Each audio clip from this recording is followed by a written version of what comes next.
Hola, ¿qué tal? Muy buenos días, buenas tardes, buenas noches, dependiendo de en qué momento estén viendo este video. Eh, Me presento, yo soy el doctor Ramírez, de Anatomía Patológica, uno de los directores del curso vía nueva que estamos realizando, y la verdad que, antes que nada, en nombre de la sociedad, darles totalmente nuestro agradecimiento por toda la situación que hemos estado pasando, y por esta gran aceptación que ha tenido este cursado de forma virtual, en el cual nosotros hemos tomado la lanza ya desde el mes de mayo. La verdad que ha sido una propuesta desafiante, y la verdad que estamos siempre abiertos ante nuevas sugerencias, y en cierta forma a nivel global la verdad que los resultados han sido muy buenos, y la verdad que estamos muy contentos por ello. Así que bueno, vamos a empezar un poquito la clase que hoy le vamos a dar. Personalmente le voy a dar lo que son factores pronósticos y predictivos de lo que es el cáncer de mama, sobre todo desde el punto de vista del patólogo, porque en líneas generales son situaciones que a nosotros nos estamos enfrentando día a día, prácticamente, cada vez que recibimos una pieza quirúrgica de cáncer de mama, y son factores pronósticos y predictivos que vamos a terminar informando. Les voy a mostrar un poquito cómo lo hacemos.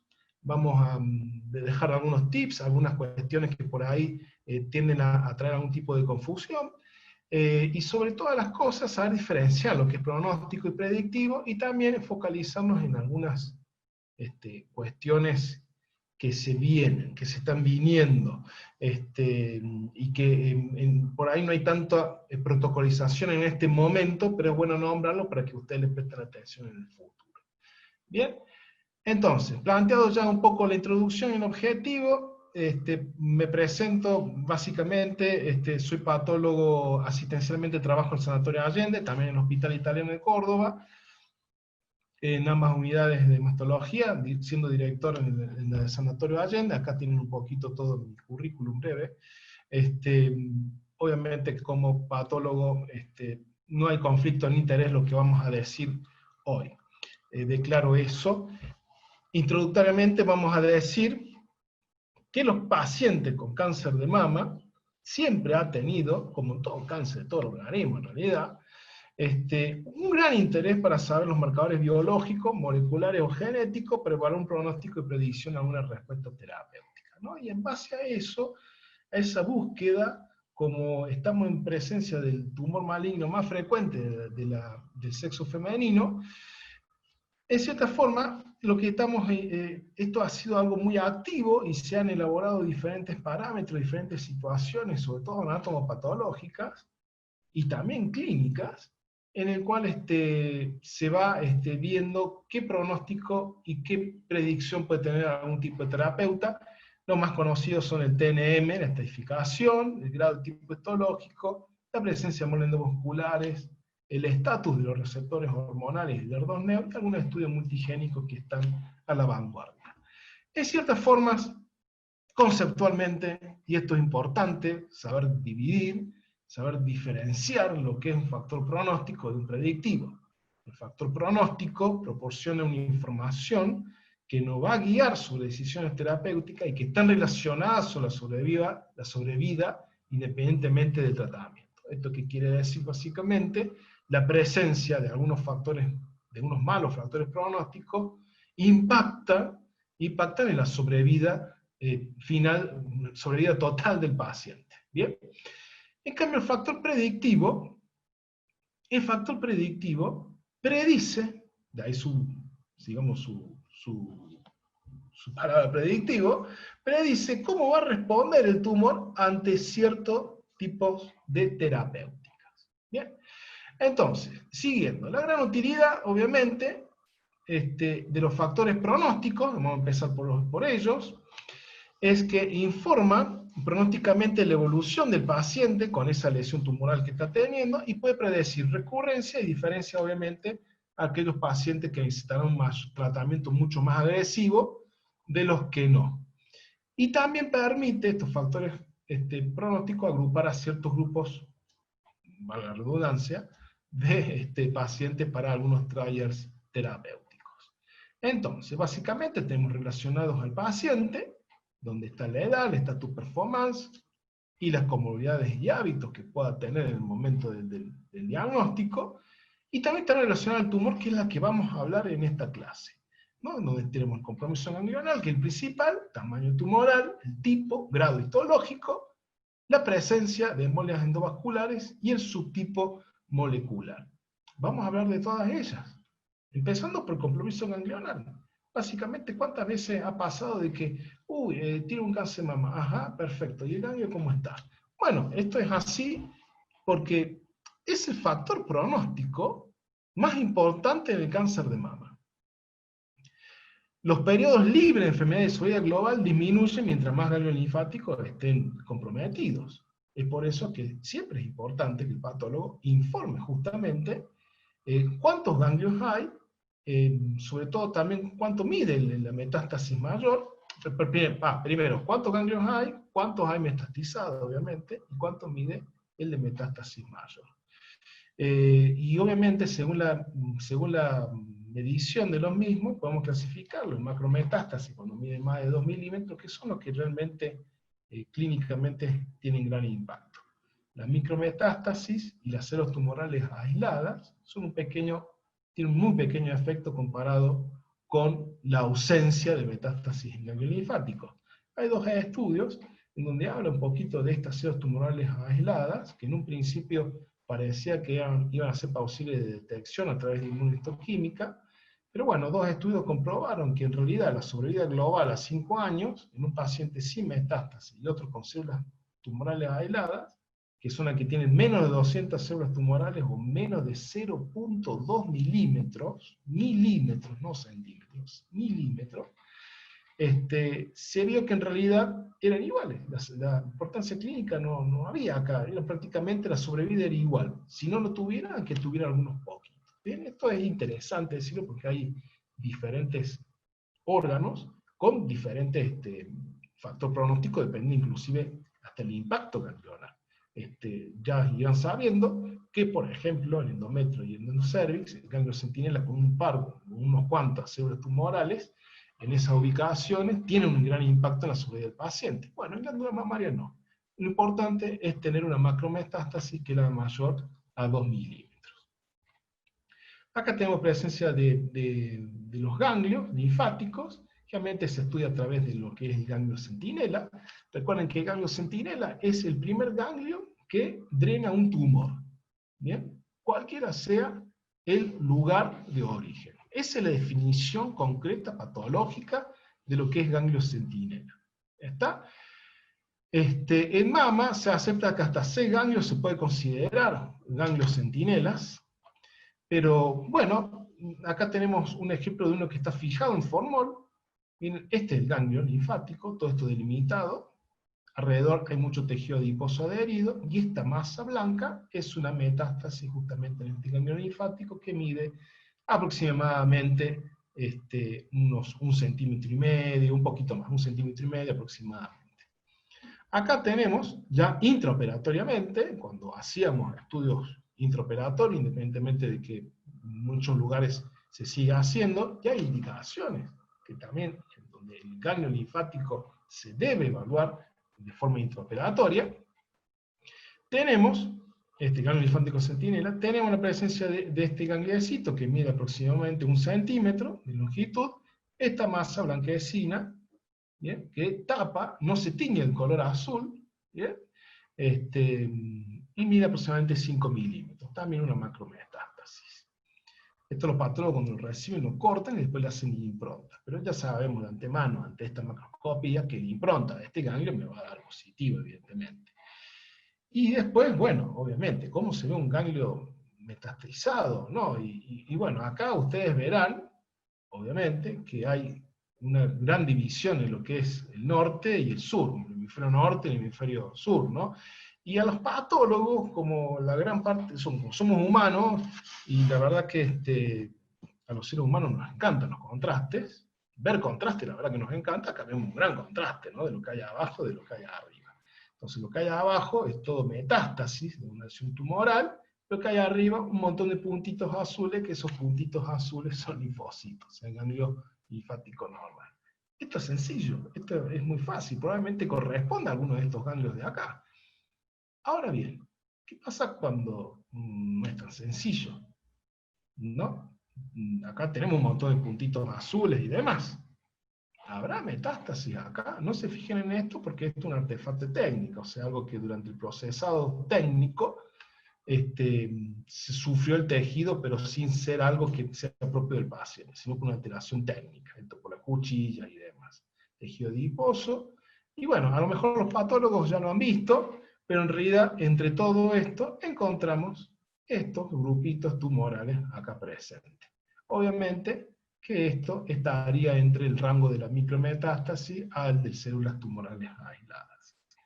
Bien, acá también vemos algunos niditos tumorales que están fuera del lugar, y acá es como buscar a Wally, ¿no? La verdad, se ponen a fijar, y sí, tenemos unos ductitos ahí dando vuelta en la cápsula del órgano. Esto es la cápsula de lo que es el ganglio linfático. Por debajo tenemos todo el espacio subcapsular y después todos los ganglios, toda la parte de los linfocitos y demás. Pero bueno, yo siempre les dejo 2 o 3 segundos como para que vean y digan, ¿dónde está? ¿Dónde está? ¿Dónde está Wally? ¿Dónde está Wally? Acá está Wally. Miren acá. 1, 2, 3. Niditos subcapsulares, seguramente después se le puede hacer cortes adicionales como para poder ver si compromete más el parénquima y si no se queda ahí en el seno subcapsular. De todas formas, esta es la clasificación actual de cómo se puede identificar lo que es el N en glándula mamaria. Acá lo más importante, y en estos N que generalmente son axilares, la presencia de las metástasis en la cantidad, ¿no? Acá dice 10, acá dice de 4 a 9, por eso la importancia de cuántos ganglios linfáticos están comprometidos. Y fíjense también que cuando está comprometiendo el ganglio linfático supraclavicular, también entra en una clasificación mucho más severa. ¿Estamos? El ITC y demás tenían estas nomenclaturas, poco a poco como esta situación de que realmente no es tan relevante informarlos, generalmente estas clasificaciones realmente se van perdiendo en el uso. Bien, una vez dejado ganglio, vamos al tamaño tumoral. En realidad el factor pronóstico, sobre todo para compromiso el ganglio, mientras más grande es el T, más chance es que un N sea positivo. Y también, obviamente, para la sobrevida del paciente. No es lo mismo tener un T chico que un T grande. Un tamaño tumoral chico y un grande es distinto. ¿Bien? Obviamente que el patólogo lo puede medir de diferentes formas. Una es a través de la macroscopía. Bien, o sea, se corta el tumor y se corta toda la pieza quirúrgica y se observa una lesión blanquecina, irregular, indurada o de bolo difuso, que mide tanto por tanto, y por tanto, inclusive se está promoviendo a que se haga una tercera medida y no tanto las dos como muchos suelen hacer. También se puede hacer una medición a través microscópica, lo cual es mucho más fiable, sobre todo en tumores chicos, y algunos meten en la misma bolsa todo lo que es la parte invasora y la parte in situ, lo cual tiene su gran problemática. No es algo que hay que habituado a hacerlo, porque obviamente vemos una lesión blanquecina, indurada, irregular y demás, que me mide, por ejemplo, 2 por 1 centímetro, 2 por 1 por 1 centímetro en la macroscopía, y cuando lo vemos en microscopio encontramos que en realidad lo que es invasor es de 0,5 centímetros y todo el resto es un carcinoma in situ. Bueno, esto hay que detallarlo, hay que ponerlo. No quedarse solamente en carcinoma invasor que mide tanto y carcinoma total in situ extenso, ¿no? Hay que medir ese extenso. ¿Bien? Muchas veces hemos visto esa palabra, ¿no? Carcinoma total in situ extenso. ¿Y extenso? ¿Cómo es el parámetro para decir que algo es extenso? ¿Alguno sabe de ustedes? A ver, 2 centímetros extenso, 3 centímetros extenso, 5 centímetros extenso. ¿Qué sería un carcinoma total in situ extenso? Bueno, en realidad, carcinoma ductal in situ extenso es cuando más del 25% de la lesión tumoral es carcinoma ductal in situ. Pero esto no es bueno ponerlo en porcentaje, esto para los patólogos, sino también medirlo. Decir, carcinoma, podemos decir en macroscopía, la lesión blanquecina, tumoral, bla, bla, bla, bla, mide 3 por 2, o lo que sea, y después detallarlo un poco en la microscopía, ¿no? Encontrar, por ejemplo, el tumor de 3 por 2 por 1, en realidad 1 centímetro o 1,5 centímetros por 1 centímetro es invasor, y después está acompañado por un carcinoma ductal in situ que mide tanto por tanto, o que tiene extensión de tanto. Eso en esos casos siempre es bueno detallarlo. ¿Bien? Pero en general, la lesión tumoral irregular, de borde difuso, blanquecina, inconsistencia incremental y demás, todo es lesión invasora. Bien. En lesiones en P pequeños, T pequeño significa que me puede entrar toda la lesión blanquecina macroscópica dentro de un taco, dentro de un vidrio. Ahí sí se puede hacer una evaluación histológica adecuada y la verdad que ahí andamos muy bien en eso. Por ejemplo, esta lesión que vemos, esta pieza quirúrgica mamaria que ya está cortada, acá tenemos la tinta china que me va marcando los márgenes, y encontramos esta lesión nodular tumoral sobre el margen quirúrgico profundo, que mide aproximadamente 5 milímetros, probablemente todo esto sin invasor, tiene algunos puntillados blanquecinos de lo que es la microcalcificación, y bueno, y acá tiene una parte blanquecina que habrá que ver qué, puede ser componente in situ, puede ser fibrosis, puede ser lesión proliferativa, eso no lo sabemos. Y acá también tenemos esa pequeña proporción. Nosotros esto lo podemos hacer un cortecito, y este cortecito de 1 centímetro aproximadamente de longitud por otro también de ancho, podemos meterlo en un taco y se puede evaluar de esa forma. Entonces el patólogo no va a tener problemas porque lo va a ver microscópicamente y lo va a poder medir en microscopio. Hay a veces que estas lesiones, sobre todo cuando son muy espiculadas y van lo blanco para allá y para acá, hay a veces que son dolor de cabeza, sobre todo en algunas variantes histológicas, como el carcinoma lobulilla, y sobre todo el clásico, ¿no? Que muchas veces no hace tanta desmoplasia de fondo y no hace que sea tan duro. Entonces, miren acá estas células, recuérdenla el tamaño que tienen, parecen linfocitos, ¿no? Son núcleos chiquititos, núcleos excéntricos, y miren acá, yo no sé, empezará acá, parece que empieza acá y termina acá, pero en el entremedio hay muchos ductos, a veces se puede complicar la medida, o sea, no puede haber no hay una buena correlación macromicroscópica, y se tiende a ver si se puede hacerlo microscópicamente la determinación del tamaño tumoral, en estos casos en particular. Después los tumores grandes, en realidad, lo que uno se aconseja siempre es tomar como T el valor macroscópico. ¿Bien? Macroscópico. Esto que le acabo de decir de macroscopía, microscopía, el tamaño de uno y lo otro, es más que nada para los patólogos. Patólogo que tiene que, cuando hace examen macroscópico, muestra lo que ve, ¿no? Acá, por ejemplo, le puedo decir que una pieza quirúrgica que mide 6,5 centímetros por 5 centímetros por, bueno, otra cantidad que acá no se ve, que al corte es predominantemente adiposo y que presenta una lesión tumoral blanquecina, indurada, de bordes difusos, redondeados, que contacta con uno de los márgenes quirúrgicos, que de acá, se puede medir esto, se debe medir y demostrar cuánto mide, puede ser 1,5 centímetros de contacto, y que esta lesión mide aproximadamente, acá hay que poner la regla encima, pero mide 3 centímetros por 3,5, por ejemplo. 3,5 por 3 centímetros. Bien, y esa es la medida. Estamos cuando es más chico, o cuando entra dentro de un vidrio, bueno, la medida se puede hacer a nivel del vidrio, o sea, en la parte microscópica. Ahora bien, a veces, si los tumores son previamente punzados, lo cual debería suceder en la gran mayoría de las veces, se puede sobreagregar un área de cicatrización que puede hacer que el T macroscópico sea sobreestimado. Bien, entonces, mucho blanco, que después todo ese blanco era fibrosis en el microscopio y la lesión tumoral era mucho más chiquito. Bien, y por otra parte, hay técnicas por ahí los T son chiquitos, o sea, los tumores son chiquitos, y la punción remueve gran parte de ese tumor, y después tenemos que el T que está informado en la pieza quirúrgica es mucho más chico de lo que estaba informado en la biopsia por punción. Entonces, ahí medio como que hay que tomar en cuenta el tamaño que hay en la biopsia por punción. ¿Estamos? Y ustedes dicen, ¿lo medimos en biopsia por punción? Sí, se puede medir y hay que aclarar cuáles son la utilidad que tiene el mismo, ¿no?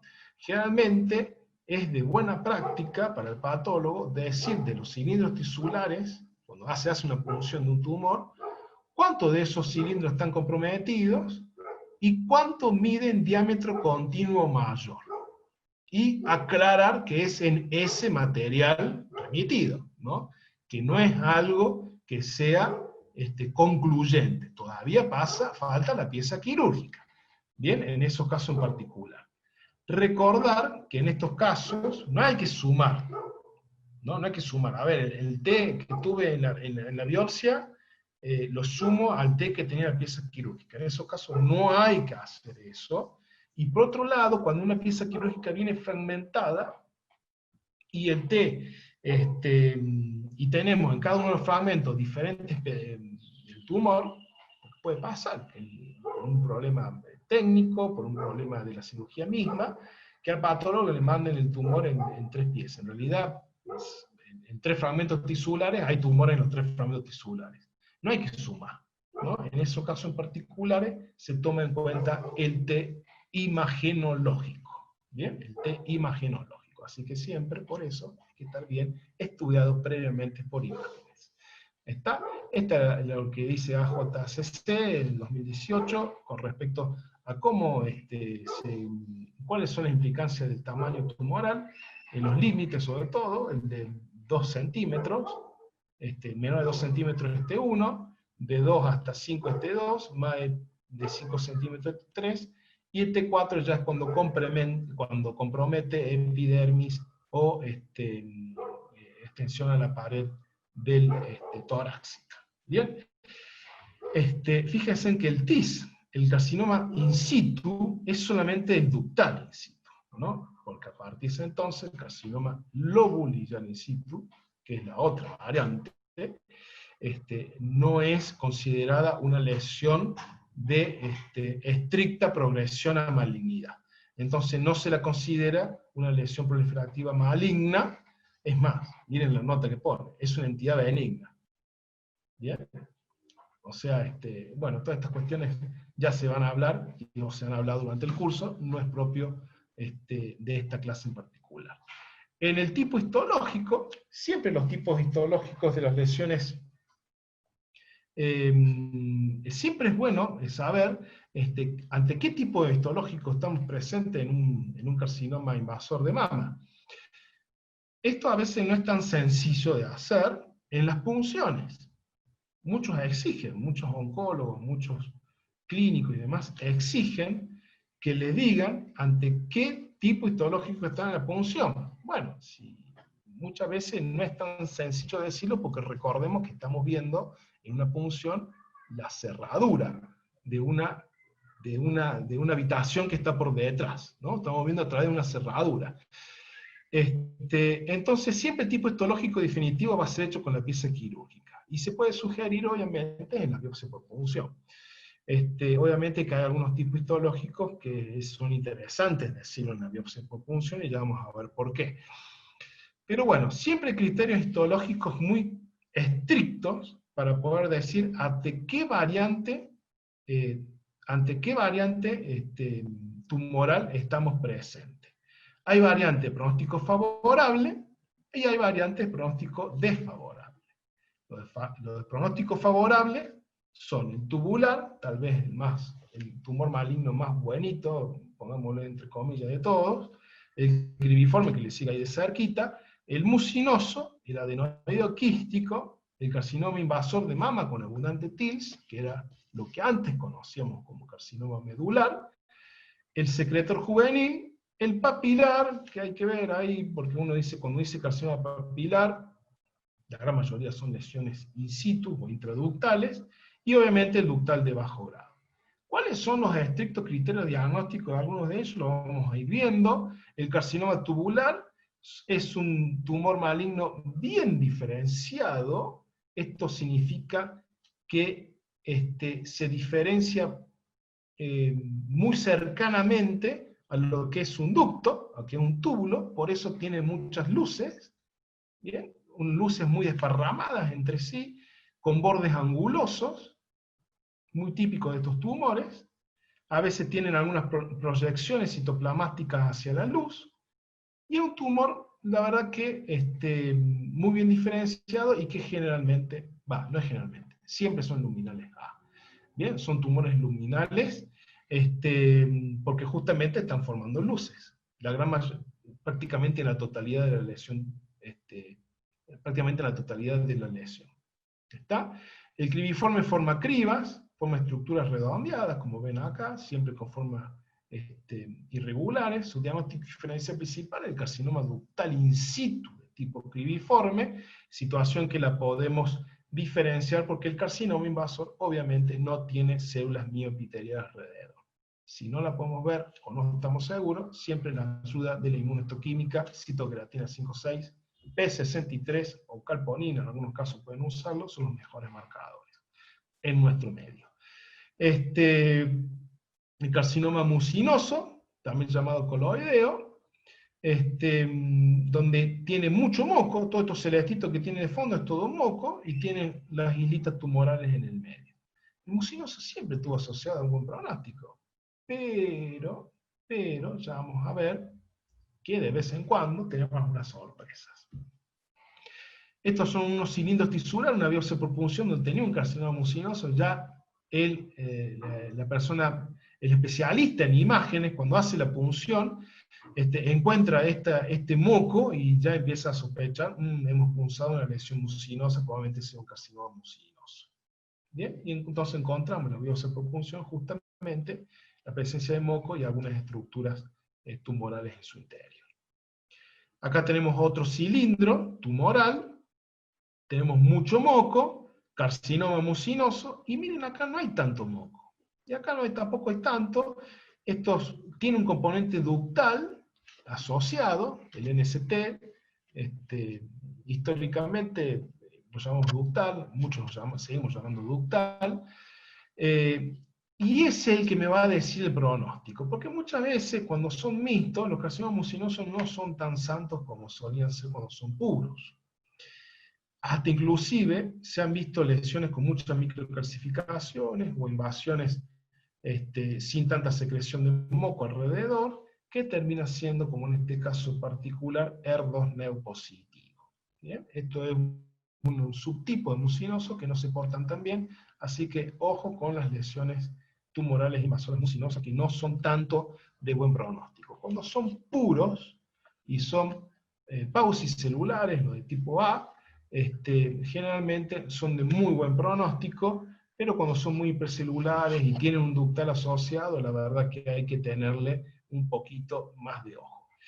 Después está el adenoideo quístico, que en realidad no tiene tanta forma de adenoideo quístico, este caso que hemos tenido, tiene formación de algunas luces por demás, es muy similar al carcinoma de adenoideo quístico que hay en glándula salival. Tiene la particularidad que tiene muchas estructuras como cribas, adenoideas, que son estas luces de acá, revestidas por un epitelio, y después hay otras luces que las células que están bordeándolos no están mirando hacia la luz, ¿no? Entonces, como que hay dos tipos de luces, ¿no? Una luz verdadera, formada por células epiteliales, y después otra luz falsa, que en realidad son proyecciones del estroma hacia adentro de las células tumorales. Esto se puede mostrar por inmunohistoquímica, ya que la citoqueratina 7, que es una tinción para células epiteliales del ducto mamario, va a teñir justamente la que van formando esas luces verdaderas, mientras que otros marcadores, como las de células mioepiteliales, como el P63 o la citoqueratina 5 y 6, van a teñir el resto de las células. O sea que sí, el carcinoma del adenoideo quístico es un tumor triple negativo, es estrógeno, progesterona, ER2 neo negativo, que tiene la proliferación de dos células, y que esas dos células van juntas en una proporción distinta, marcando tanto citoqueratina 7 un grupo, y el otro grupo va a marcar lo de las células mioepiteliales. El exmedular. El carcinoma medular, que se lo llamaba así porque era blandito, parecido a la médula de los huesos, al tacto, con el tiempo se transformó en carcinoma de características medulares, o que reproduce características medulares, con algunos criterios muy típicos, como los bordes difusos, el alto grado nuclear, sobre todo el rico infiltrado linfoplasmocitario en el estroma, pasó a partir de este año, en la nueva clasificación de la WHO, a llamarse carcinoma invasor de glándula mamaria con un rico infiltrado en linfocitos tumorales. ¿Bien? Entonces acá nosotros vemos todo esto que es grisecito, es toda la parte tumoral, y todos estos linfocitos, y toda la parte del estroma acompañante, prácticamente ambas partes formando lo que es la masa esa redondeada y blanda que se puede ver. Justamente porque no hay tanto estroma fibroso y demás, porque está todo ocupado por linfocitos y plasmocitos, es que es un poquito más blando que otros tipos de tumores. Y bueno, acá lo tenemos, no es lo mismo esto que son los linfocitos, miren, chiquititos, redondos y demás, que esto que son las células tumorales, que son células tumorales mucho más grandes, con núcleo prominente y demás. Las variantes de pronósticos desfavorables. El micropapilar, el apócrino, la gran mayoría, algunos andan un poco mejor, el ovulilar pleomórfico, el metaplásico y el ductal de alto grado. Acá antes existía el anillo de sello de células claras, que a partir de la nueva clasificación se dejaron de existir, digamos, dentro de la clasificación de la WHO, y pasan a ser directamente considerados como carcinomas ductales. Aún así los patólogos pueden poner que tienen diferenciación de células claras o diferenciación de células anillo de sello, pero básicamente ya se las considera como lesiones ductales, como carcinoma ductal NST. ¿Bien? El micropapilar forma pequeñas pelotitas rodeadas de un halito claro, esto es algo muy típico, son siempre de alto grado nuclear, y tiene la característica de que tiene una polaridad invertida. Miren acá la mitosis, muy bonita, es una mitosis atípica, muy frecuente, y grado nuclear alto, que ahora dentro de un ratito vamos a ver qué significa eso, ¿no? Un núcleo grande con un nucleolo prominente. El carcinoma apócrino, que puede tener zonas de necrosis, pero básicamente se lo identifica por su citoplasma rosa, bien fuerte, bien citoplasmático, bien eosinófilo, y cuyos núcleos a veces pueden tener un núcleo moderado, que son los apócrinos que medianamente pueden llegar a andar un poco mejor, y después están los otros que tienen un nucleo prominente, como tenemos acá, nucleo prominente con muchas mitosis atípicas, un nucleo prominente, que esos andan bastante peor. Lo importante del carcinoma apócrino es que el 50% de los mismos son HER2 neopositivos, así que a tenerle mucha atención cuando son diagnosticados en biopsia por punción, y esa paciente puede ser posible de un tratamiento neoayudante anti-HER2. Después está el lobulillar pleomórfico, ¿se acuerdan el lobulillar anterior? El viejito ese que acabamos de ver hace unos cuantos diapositivas atrás, donde eran células chiquititas. Acá tenemos presencia de células un poco más grandes, están separadas entre sí, no tienen una membrana plasmática bien marcada, tienen un poquito de distanciamiento social, digamos, aunque están bastante agrupadas en este lugar porque es una variante sólido alveolar. Un núcleo aproximadamente entre 3 y 4 del tamaño del linfocito, ya uno piensa en un lobulillar pleomórfico, y la verdad que no andan tampoco muy bien. Y del metaplásico, la verdad hay que ver de qué subtipo de metaplásico es, porque la verdad que que tenemos acá, que es un carcinoma que hace metaplasia fusocelular, parecía una fibromatosis, o sea, células elongadas, que van infiltrando en un característico como si estuviera haciendo una fibrosis con fibroblastos de fondo. En realidad sucede todo eso, pero en vez de ser fibroblastos son células tumorales. Estos generalmente andan muy bien, con prácticamente nula impacto ganglionar, muy raramente puede llegar a ser un impacto en pulmón. Pero el carcinoma metaplásico de alto grado, como podemos ver acá, donde acá vemos una estructura, digamos, ductal bien formada, y de repente las células se empiezan a separar entre sí, formando una parte más como sarcoidea, digamos, ¿no? Más de una estirpe más estromal, ¿no? Estos sí andan muy mal, sobre todo con células grandes, muy pleomórficas, pueden tener muchas mitosis asociadas, a veces células gigantes, multinucleadas. La verdad que son tumores que son de un pronóstico mucho más ominosos, son triple negativos.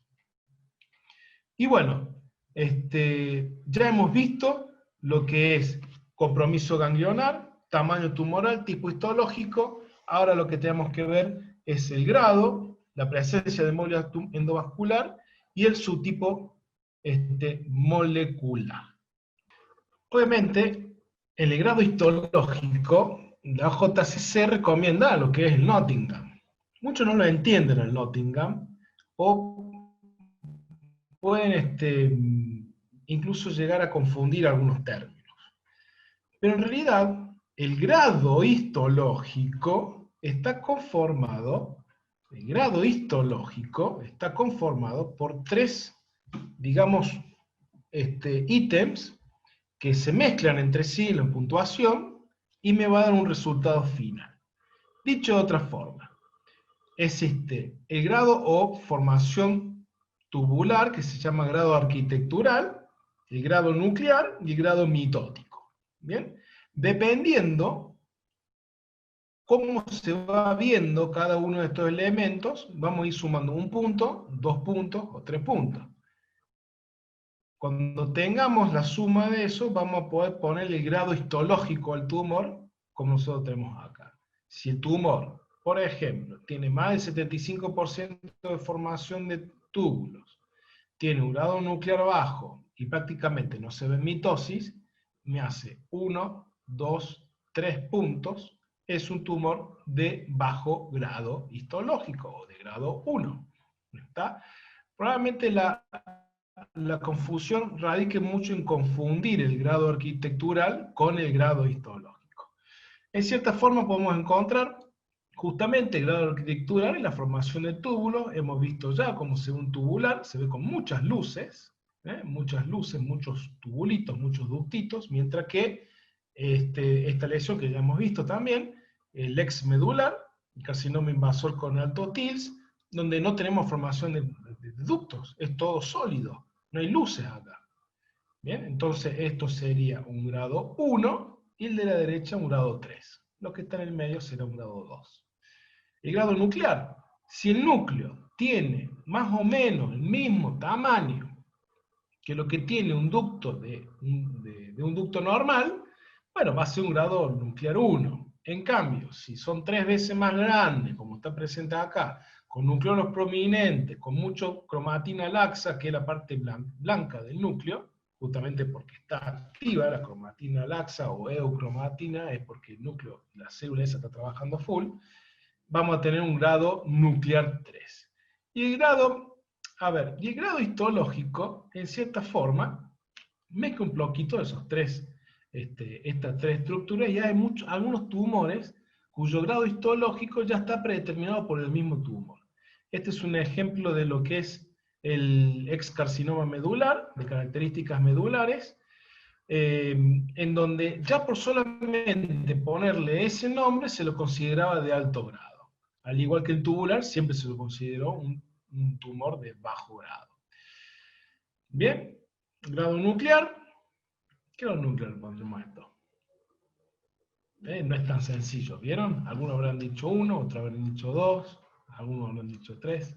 No es tan sencillo. Entonces esto muchas veces requiere práctica y también tener de referencia mentalmente algo en cuestión como para poder ir ayudándose y ser consecuente con cada uno de los informes que va largando. Y después, obviamente, dentro de un mismo tumor, podemos tener heterogeneidad también. Miren, este a la derecha es distinto que este nido tumoral de la izquierda. Miren el núcleo acá y miren el núcleo acá, por decir de otra forma. A ver, la flechita esta que estoy marcando yo tiene, marcará una flechita y media de lo que tengo, de lo que se puede ver, y acá tenemos prácticamente dos flechas muy fácil, o sea que el núcleo es mucho más grande, tiene núcleo prominente, tiene mucho más citoplasma rosadito, como si fuera más una variante apócrifa, mientras que este de acá es como si fuera un ductal de grado moderado.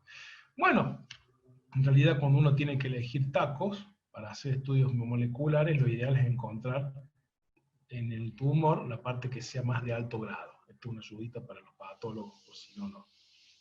Para un consejo para su práctica diaria. Y la mitosis, la verdad que el cáncer de mama no es un tumor que sea muy mitótico como en otros lados, pero sí se ven tumores que son muy, muy mitóticos, como estamos viendo acá. Recuerden la mitosis que les supe mostrar hace un par de diapositivas atrás. Miren, acá hay dos, y en este mismo campo tenemos una, dos, tres, así en un vistazo general.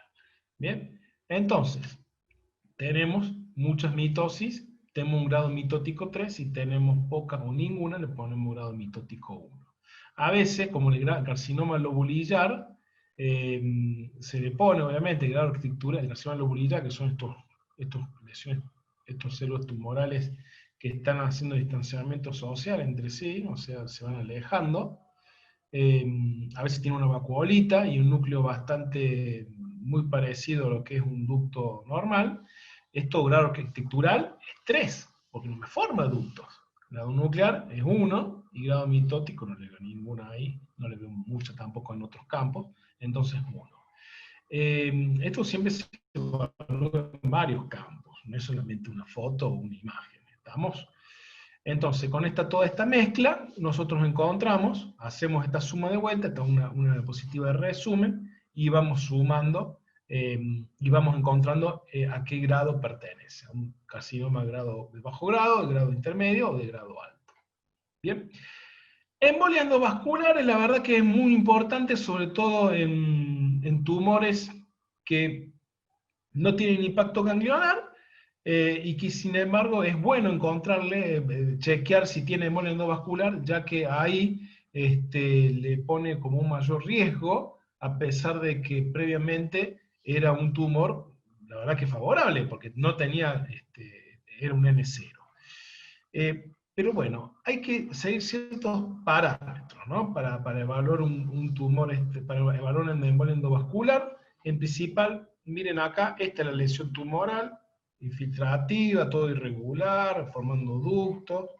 Y acá llega el límite del tumor, y justamente en esta luz que vemos acá encontramos algo, ahí, justamente en una luz rodeada por células endoteliales, que vemos acá, encontramos un nido tumoral por fuera del tumor, que es el lugar ideal para buscar y para cercionar realmente, poner invasión endovascular. Siempre tiene que estar por fuera del tumor, tiene que estar rodeado por células, por unos espacios que tengan un revestimiento endotelial, y además no tiene que tener la forma, el nido tumoral, de lo que es del continente. ¿Y esto por qué vendría? Y porque existen las retracciones. Esto obviamente es algo muy, muy grande, pero a veces lo podemos tener, acá nos damos cuenta que es algo de retracción tumoral.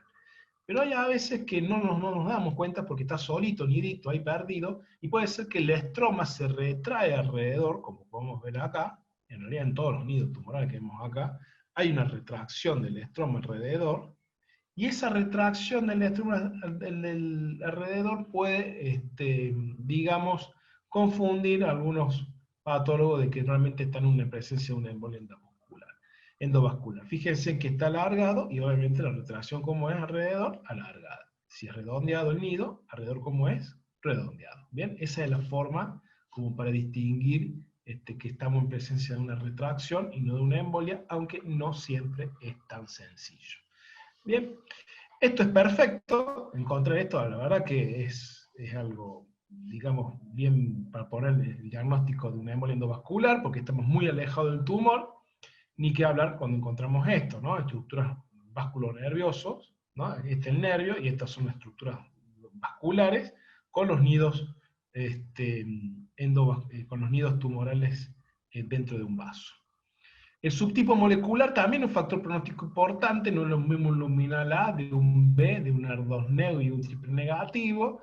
No vamos a exponernos muchos acá, ya que tienen una clase en este mismo módulo, disertada por la doctora Maciel, que lo van a poder ver en mayor profundidad y con mayor decoro. Así que bueno, lo que sí vamos a ver son los factores predictivos, que son los que predicen realmente una respuesta a un tratamiento. Y acá están los receptores de estrógeno y progesterona y el ER2-neu. Estos se hacen por estudio de inmunohistoquímica, en donde ya hay una estandarización en decir que todo carcinoma invasor de glándula mamaria debe realizarse un estudio de receptores hormonales y también de ER2-neu. ¿Está? En general, se dice que ambos son predictivos, pero hay en auge un pensamiento que dice que realmente el que es predictivo es el estrógeno y el pronóstico es la progesterona. A decir que mientras más alto es el receptor de progesterona, la marcación, la expresión del receptor de progesterona, es un mejor pronóstico. Algunos han establecido un corte de 20%. Cuando tienen menos de 20% de la progesterona es de peor pronóstico que lo de mayor de 20%. Después, en lesiones in situ, también se pedían receptores de estrógeno y de progesterona, pero en realidad lo que está consensuado a partir de este año por las guías es que el receptor de estrógeno sí es obligatorio en lesiones in situ, pero el receptor de progesterona es optativo, no es indispensable. Está en lesiones in situ. El tema es que a ustedes les pasará, en algunos lugares, ambos estudios por inmunohistoquímica vienen dentro de un código. Entonces a los pacientes, a las obras sociales y a nivel en general, les sale lo mismo hacer uno que hacer los dos, entonces se hacen los dos. Pero bueno, eso depende mucho de cómo se trabaje cada lugar. Lo importante es que las guías no recomiendan, dicen que no es indispensable hacer un receptor de progesterona a nivel in situ. ¿Está? Lo que sí hay que decir en ambos tipos de contexto, tanto en invasor como en in situ, es poner la intensidad de la lesión, que son 1, 2 o 3 cruces, de leve a intenso, y el porcentaje de la tinción del núcleo, que siempre es del 1 al 100%. Si es menos del 1%, la tinción es negativa. Entonces, no es lo mismo este tipo de tinción, que se dé un color marroncito nuclear, el estrógeno y la progesterona marcan, tiñen de marrón, o de núcleo, de negro el núcleo, según el cromógeno usado en el estudio de inmunohistoquímica, y si es muy intenso como estemos acá, es más 3. Perdón, 3 cruces. Fíjense en acá, esto sería un 3 cruces, eso de acá sería un 2 más cruces, y este de acá sería un más 1 cruz. ¿Bien? ¿Bien? Como se va haciendo cada vez más difuso. Miren la imagen de la derecha, van a tener mucho de más 2 que de más 1. Originalmente había unos sistemas que hacían, donde mezclaban, ponía 3 más, tanto por ciento, el más 2, tanto por ciento, más 1, tanto por ciento, y eso hacía una mezcla matemática y daba el resultado final. La verdad es que como fue tan engorroso para una actividad que es rutinaria, se decidió hacerlo de 1 cruz, 2 cruces y 3 cruces en forma general y ya está. Siempre es importante, esto recuérdenlo, tanto para los que toman decisiones terapéuticas como para los que informan, que cuando estamos en presencia de un receptor de estrógeno y un receptor de progesterona negativo, siempre hay que tratar de tener un control interno que nos diga que ese mismo control es positivo. ¿Qué significa esto de control interno?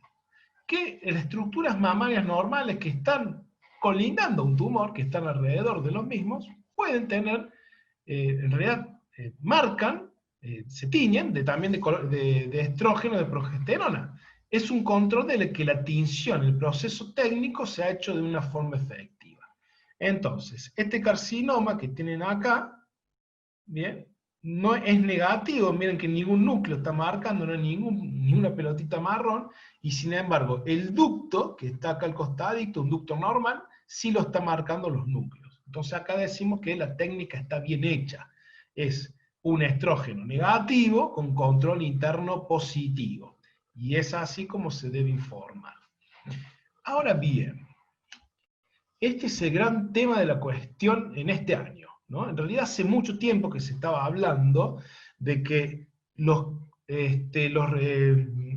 receptores de estrógeno y progesterona, cuando marcan en un porcentaje, en un rango del 1 al 10%, sería un subgrupo distinto, ¿no? Entonces, esto es algo que durante mucho tiempo se ha estado viendo y discutiendo, que realmente estos tumores no respondían del todo a la hormonoterapia y que estaban más cercanos en su comportamiento biológico a los triples negativos, en realidad a los triples negativos, siempre y cuando estamos hablando de los neonegativos. O sea que no eran luminales cuando se hacía el estudio de biología molecular por secuenciación, sino más bien por inmunohistoquímica podía dar este pequeño fallo. Esto está muy en estudio, es muy actual. La determinación de este año de las guías, donde se habla que se debería informar como positivos bajos. Receptor de estrógeno, positivo bajo, entre paréntesis, 5%, 8%. Hay una diferencia entre el que marca 1% y el que marca 8%. Eso es algo que se va a tener que ir estudiando durante todo este periodo. Y la recomendación que hacen las guías es hacer a los patólogos que hagan una nota diciendo justamente esto, que si bien hay una marcación positiva, el rango con el que está en el rango que está metido entre el 1 y el 10%, estas lesiones no se beneficiarían, podrían no beneficiarse en realidad por un tratamiento hormonoterápico. ¿Bien? Este tema estas notas de recomendaciones que brindan los norteamericanos a veces traen algún tipo de cuestión o prurito entre médicos y los médicos, entre los médicos diagnósticos, los médicos patólogos y los médicos tratantes, ¿no? Como diciendo los médicos tratantes, bueno, me tenía que andar repitiendo toda la cosa, todo el trabajo que tengo que hacer yo. Bien, bueno, recomendación, háblenlo con sus equipos de mama, cómo lo tienen que informar, cómo se sienten más contentos y felices. El tema es que los receptores entre el 1 y el 10% es probablemente que sea un subgrupo en el futuro, y obviamente más cercanos a los que sean negativos más que a luminales. El HER2-Neu es este receptor membranario que permite su identificación, hacer un tratamiento blanco anti-HER2-Neu, se informa como +3, +2, 1 y 0, positivo, dudoso, y los dos negativos, a veces el uno puede ser errático también. Se puede informar el porcentaje, la verdad es lo que no debe faltar, es poner +3, +2, +1 y 0. Hay lugares, me ha pasado, y ha pasado también a otros colegas patólogos, en donde los oncólogos le llevan informes de otros lados, diciéndole, mirá, me informa un porcentaje, ¿qué tengo que hacer? No, yo no sé matemática de esto, decime qué lo que es, +1, +2, +3. Entonces, no es que no sepa matemáticas, sino que todas estas cuestiones de porcentaje y demás, con todos los porcentajes que se tiene que aprender de todos los tumores, la verdad que es mucho más simple, y para eso está consensuado todas estas guías, poner +1, +2, +3. Entonces, pongamos +1, +2, +3, sabiendo qué significa en cada caso. Bien, esto es +3. Típico, parece el chicken wire, como lo dicen los ingleses, el enredado de gallinero. Bien, parece una reja de gallinero. Bueno, así como dicen ellos.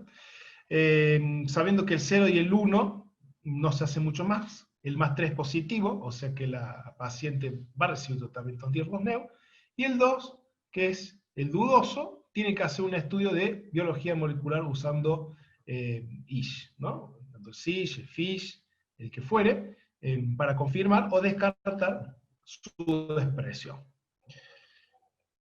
Otros factores pronósticos predictivos que vamos a hablar muy por encima están los de las firmas genéticas, los test moleculares, que acá el más frecuente, que más se ha hablado, es el Oncotype, también el MammaPrint, la Agendia está por detrás, y hay otros más que se pueden hacer. El IHC4 es estrógeno, progesterona, HER2-Neu, y el cuarto el Ki-67. El Oncotype, debido a su costo elevado, creo que estaba cerca de los $4.000, la verdad que cada vez ha sido más inaccesible para países en vías de desarrollo.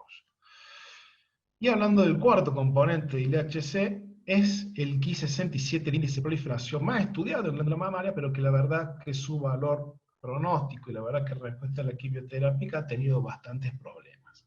Sobre todo, cómo hay que estudiarlo, cómo hay que graduarlo y los niveles de corte. Hasta hace no mucho el nivel de corte era el 14, ahora es el 20, y algunos dicen que debería ser más. En sí, no hay tanta, buena capacidad objetiva interobservacional, entonces inclusive hasta con estudios, muchas veces estudios informáticos, programas informáticos que se realizan justamente para hacer un conteo y demás, también han tenido problemas con este marcador, y ante la falta de consenso han decidido en muchos lugares sacar el estudio del Ki-67 y reemplazarlos por otros. De todas formas, en nuestro medio es muy utilizado el Ki-67 y nos sirve también para ir sabiendo, por lo menos la clasificación molecular hecha por inmunohistoquímica, cómo nos puede ayudar. Sobre todo para distinguir entre los luminales, entre el A y el B. Obviamente, entre este escenario estamos todos de acuerdo, un Ki-67 bajo. Y entre este escenario también estamos todos de acuerdo. Un Ki-67 alto. Marca núcleo, marca proliferación. Todas estas células están en estado proliferativo. Eso es lo que marca el Ki-67. No son células que se están dividiendo, sino en estado proliferativo. El tema son en el medio. ¿Qué hacemos? Y obviamente el nivel de corte que se está usando ahora es el del 20%. No hay que ser malos para los patos y poner 20%, ¿no? Cuando tengo la duda, le pongo 20% y chao. No, a ver, tratemos por lo menos de ir para un lado o para el otro. Si parece que es menos, yo particularmente pongo 18 y si es más pongo 22. Pero siempre es porque está justo ahí en el límite, ¿no? Contar, contar y contar. Ante las dudas, se cuenta.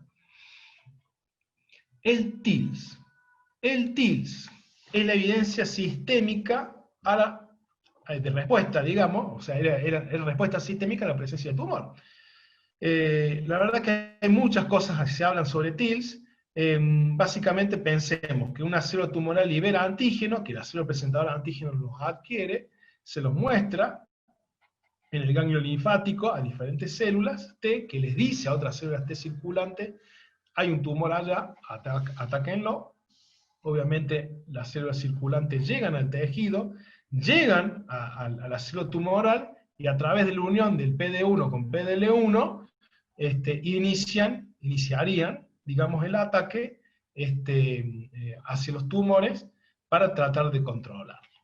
Bien, esto es, digamos, todo el estatus de cómo se puede pensar de lo que es el TILS y lo que es el PDL1, particularmente.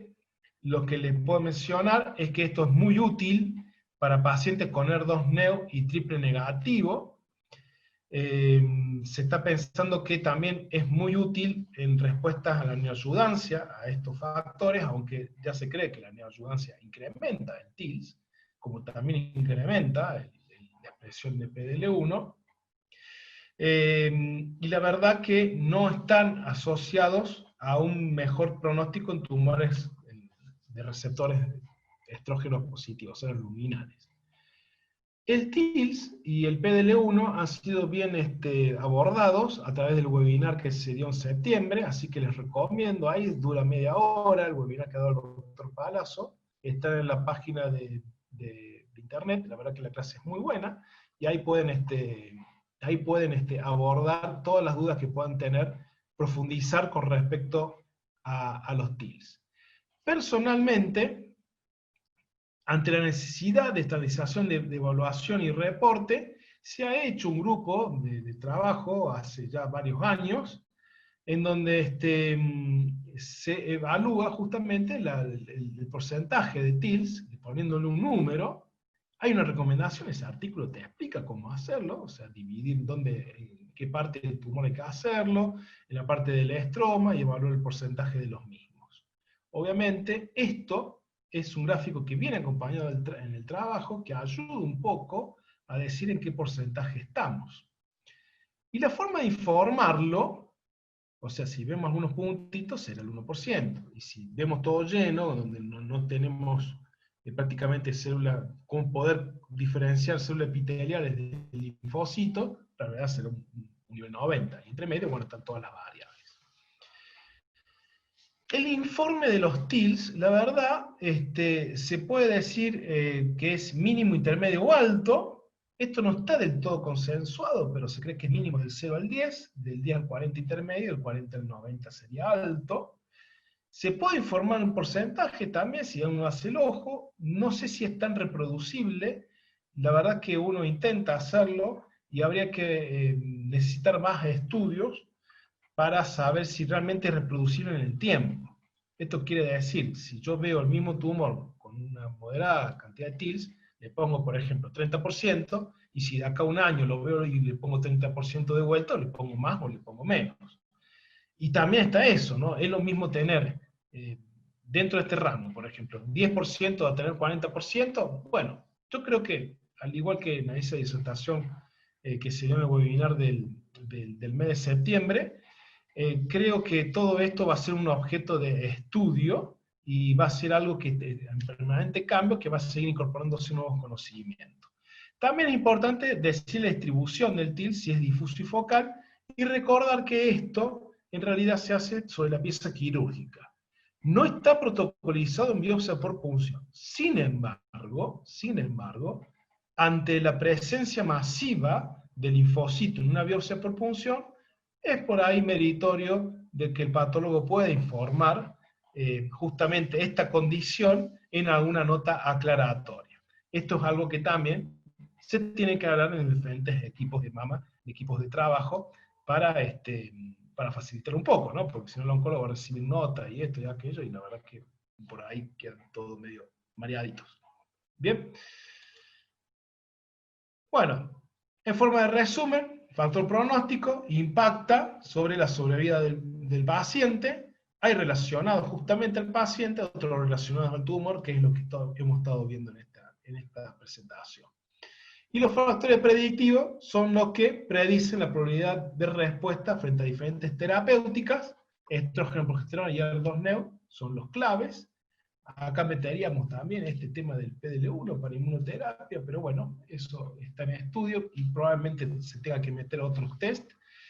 Y otros factores a tener en cuenta, ya hemos hablado, los temas moleculares, el TILS, el PDL1, la infiltración perineural, que mucha gente lo informa, particularmente así lo hago, y después también ver en otras piezas quirúrgicas más, digamos, especializadas, como lo que son las piezas quirúrgicas posterior a un tratamiento neoayudante. Obviamente no es lo mismo tener una respuesta patológica completa que tener una pobre respuesta patológica, pero bueno, de eso vamos a hablar en un módulo mucho más adelante en el curso. Así que bueno, hemos terminado con la presentación. Más que nada, muchas gracias por estar ahí, por poder escucharnos. Como dije al principio, el agradecimiento por estar apoyándonos y estar presentes haciendo este curso de forma virtual con esta modalidad que la verdad que la sociedad ha tomado de una forma prácticamente pionera, ¿no? Porque recién después se largaron otras a hacer webinars y demás. Y bueno, ustedes acá ven una lesión tumoral que contacta con el margen quirúrgico. Acá tiene la tinta china, y bueno, acá dejo mi contacto, justamente, mi mail, y si no, a través de mi número de teléfono, que lo tienen ahí en el grupo, en el chat que tenemos nosotros en WhatsApp, todos ustedes y todos nosotros los directivos del curso bianual. Así que bueno, muchas gracias, y buenos días, buenas tardes, buenas noches, dependiendo de qué momento están viendo esta grabación. Así que bueno, nos estamos viendo la próxima.